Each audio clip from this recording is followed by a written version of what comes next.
सब भोजपुरिया श्रोता समाज के भोजपुरी गायक अमरनाथ राय प्रणाम करतनी।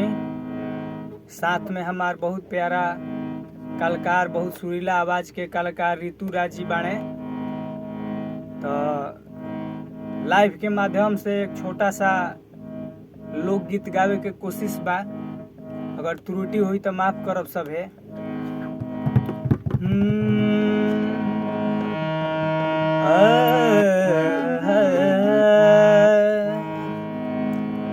इहेनु कहल जाला किस्मत के खेला, तो केहू रहे अकेला के करो भी लागे मेला। घीव के आस में जब तीस तेल मिली त हजियारा में सोची तो कतना टिसेला।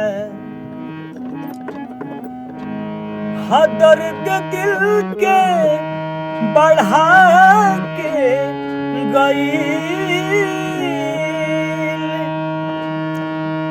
कि दर्द दिल के बढ़ा के गई।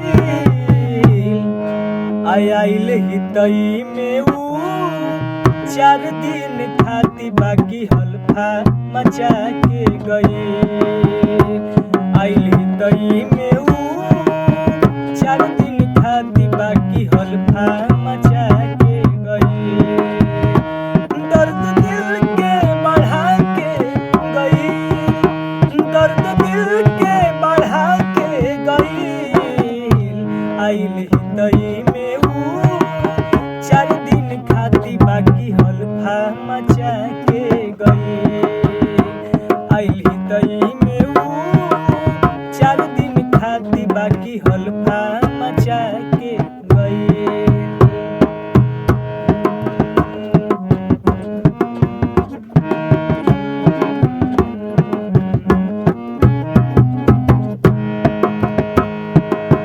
गाँव के सुखड़िया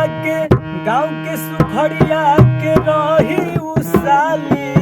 देखही में भोला बाला बड़की खिलाड़ी, देखही में भोला भाला बड़की खिलाड़ी।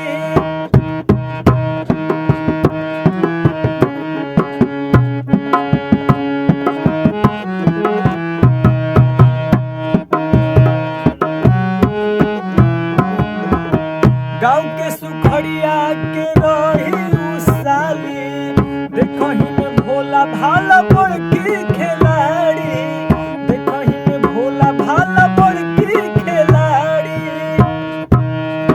रोग ऐसन लगा के गई, वो रोग ऐसन लगा के गई। कुछ भइबो ना गई 4 दिन में बाकी चूना लगा के गई। आइल तई में ऊ 4 दिन खाती बाकी हल्फा मचा के गई। आइल तई में ऊ 4 दिन खाती बाकी हल्फा मचा के गई। दर्द दिल के बढ़ा के गई, दर्द दिल के बढ़ा के गई। आइल तई में ऊ 4 दिन खाती बाकी हल्फा मचा के गई। आइल तई में ऊ 4 दिन खाती बाकी हल्फा